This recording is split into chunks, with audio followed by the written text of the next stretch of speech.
Hey everybody, welcome back. This is part 2 of the Rahdo Runs Through Essen 2013 preview show. And I'm about to get to that top 100 countdown of the games I am most excited about. And Jen would be too if she spent as much time trolling Board Game Geek as I do. But, she's got real things to do, unlike me. Anyway, but I did actually want to say a couple things about this 100 countdown. Obviously, there's more than 100 games at Essen Spiel. So you won't be, there's a lot of games you won't be seeing on this countdown. You won't be seeing the 5,000 family kids games. Actually, I think there might be a couple on here that might be considered kids games that I'm excited about. But most of those won't make the list. Obviously, if it doesn't play 2 players, they won't make the list because that's what we do here at Rahdo Runs Through. And let's see. Oh, also, this is a list of just the games that you will. At least it would appear, unless something goes horribly awry in the next few weeks, that you will be able to buy at the show and take away.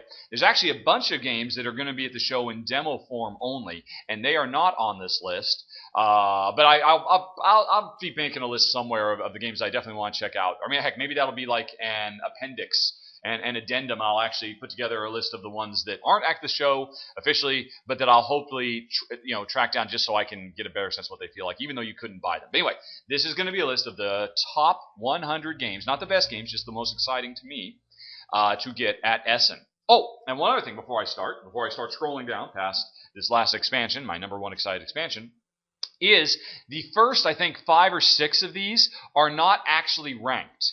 They're kind of out of rank. They are part of the 100 games I'm excited about, but these first ones are games that I have actually already done a Rahdo runs through for, because I've gotten prototypes from the publisher, usually for the purposes of a Kickstarter campaign, and so they send me a rough and ready prototype of the game. Jen and we play it some. I make a video of it, and and then often as not, I end up sending it on to the next reviewer who's going to get it. So these I figured I'd put these games right up front, out of order, not as part of the countdown, because I've already talked about them at great length. You can watch the videos for them. There will be links for all of these, and in fact, I'll probably embed the videos in the Geeklist itself, so you can just watch it right from the Geeklist. And so I figured these were a little bit different than all the others, so I would just get them out of the way first, and then talk about, count down the remaining, I think, 94 unknown entities. But like I said, some of these would rank much higher. Actually, all of these would rank much higher. None of these are like bottom of the barrel. Although, quite frankly, every single game I'm about to talk about, I'm very, very excited about. Just because you're 93 doesn't mean you're crap. It just means, well, there happen to be 92 that I was more excited about. But there are so many games, and there were quite a few that I was interested in that I, didn't put on this list because I really like the idea of 100. And quite frankly, let's be honest, I'm not going to be able to get 100 games. I'm not even going to be able to see 100 games. I'm only there for 3 freaking days. But there's just too many good-looking games. But anyway, this is how I'm starting to deal with it, by making this list, and then as a side effect, sharing it with you. But anyway, so let's start not quite the countdown yet, but let's start talking about the games of Essen 2013. Starting with, come on, don't let me down, buddy. All right, starting with Byzantium. This is a very, very neat, very unique war game, and it's kind of weird. Jen and I normally don't care for like area control war games, but we thought this one actually worked fairly well with 2 because of how fast it is. I mean, this is a very fast, in-your-face expansion area progression game where you and I think up to 3 other players can be expanding your reach throughout the what do you call this? The Peloponnese area, but Greece and on to the east. And what's really, really interesting about it, what makes the game very unique, and again, you can see this demoed in the run-through I've already done, is that everybody makes their everybody keeps track. Physically keeps track of all the moves they're going to do. Everybody gets 30 moves. They are tracked by, this is not a point meter thing along the side of the board. It's a countdown. There are 30 moves over the course of the game.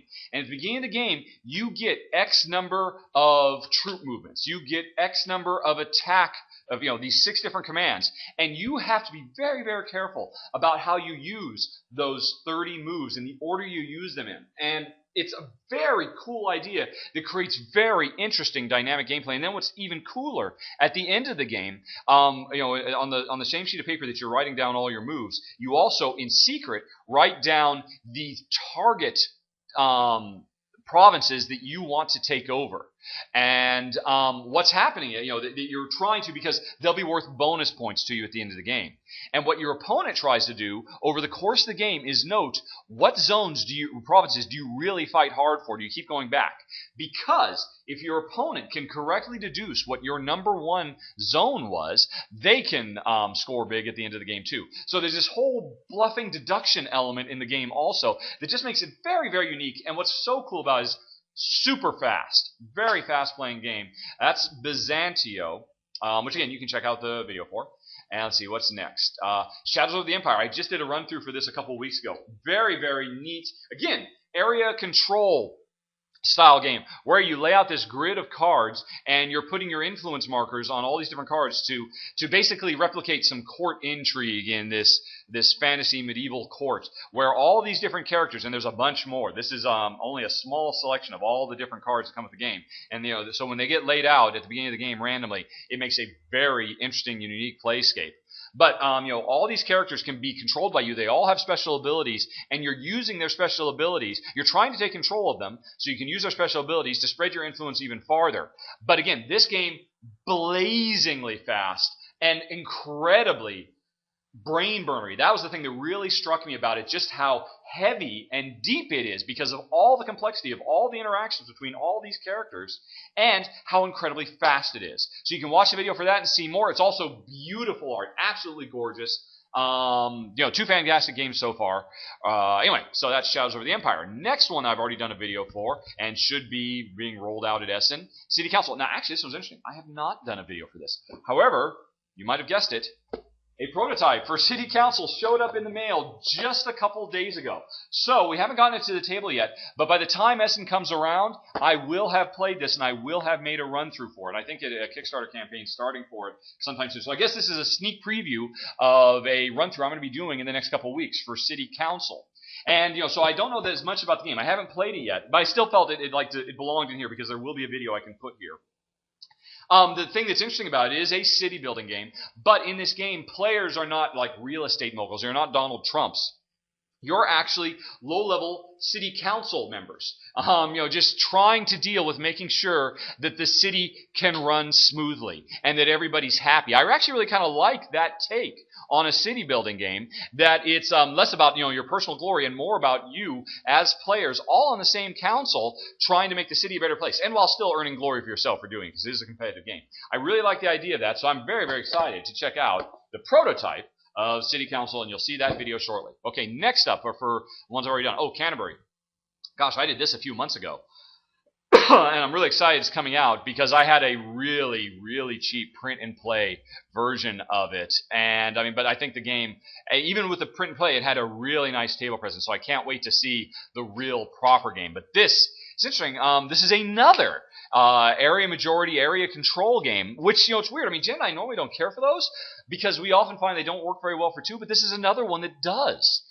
This game is fantastic. And actually, it's from designer Andrew Parks, who just did Core Worlds and just did Star Trek Attack Wing. He's a really hot up-and-coming designer. I've liked everything of his I've seen so far, but this game is amazing, particularly because it's a very, very, very heavy city building game. As you can see, it's all about, this kind of grid-based layout. Everybody's building cities, trying to take control over different sections of the city based on what buildings, different amenities that the people need. You're trying to deliver while still maintaining control. Very, very cool game, and yet there's absolutely zero random setup.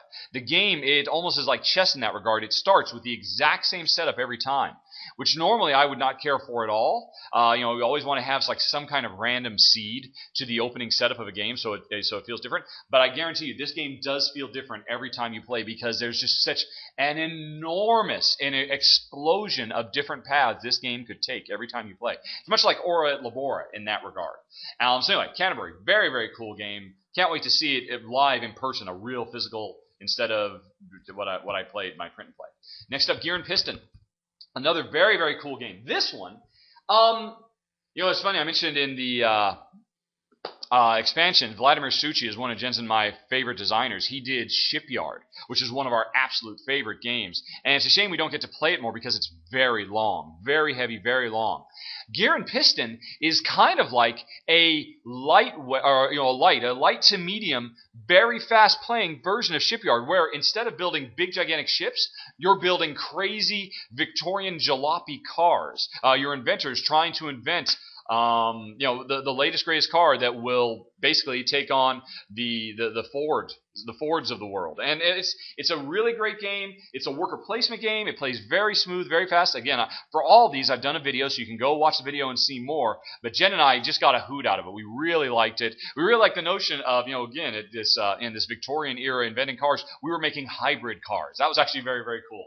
Anyway, that's Gear and Piston. Lovely little game. Wonderful components. Again, our print and play version was, just kind of shoddy put together prototype. So I can't wait to see the real deal live at Essen. So, and then finally, I think the last one, again, I just did this a few weeks ago, Legacy, the Testament of Duke de Crechy, which I have no idea if that's how you pronounce it, but I'm sticking with it. This is a very, very cool worker placement game where players are the patriarch or matriarch of a big, noble French family, French aristocracy, pre-revolution France. And your job, or if your job at the beginning of the game, is to get married and start producing offspring. Because the game plays over 3 rounds. And each one of those rounds represents an entire generation of your family's growth. As you have children, and they have children, and they have children. And trying to play matchmaker. I mean, when you start having some kids, suitors start coming that you could potentially marry your children. And they have certain abilities. They have certain resources available to them. So you want to make the right match. I mean, you might have a situation where your family is trying to get married to a lot of Russians because you're trying to get, in good with, a Russian patron. And so you're always on the lookout to try and find more. But, the Russian guy that you've got in your hand that could marry your daughter is nowhere near as good as this British one or this French one. And so you have to make a lot of really interesting decisions that are incredibly thematic. That's the thing that really is fantastic about this game more than anything else. It creates a really compelling, interesting story. Kind of like Village. Kind of reminds me of Village in that way. And so very, very cool. We really like it a lot. That is Legacy. And again, there's a video for it, so you can watch the video. I filmed it on the shores of Lake Vuziv. I can't remember the name of the lake in Greece. It was a lovely day. Had a lovely time filming it. It's a wonderful game. Again, I had a really cheap, shoddy prototype. Can't wait to see the real thing. Jen and I liked it a lot. Thought it was a lot of fun. That is Legacy, Testament of Duke de Crechy. Okay, so now I believe that is the last of these. And so now, I think that was 6. So now I will start counting down my top 94. Because again, I'm not even one. It was hard enough trying to evaluate where to put all the games I didn't know and hadn't played, how to rank them against each other. So that's why I took these ones that I had played and I took them out of the ranking. So starting next, and I think actually I'll stop here. This is a good stopping place. This is a bit of a shorter video. But I'll stop there. And then with the next video, the next segment of this sequence, you can start watching the countdown of the games I haven't played, but they are very, very exciting. Can't wait to see them firsthand at Essen. So the button for that is on the screen, and you can hit it in 5, 4, 3, 2,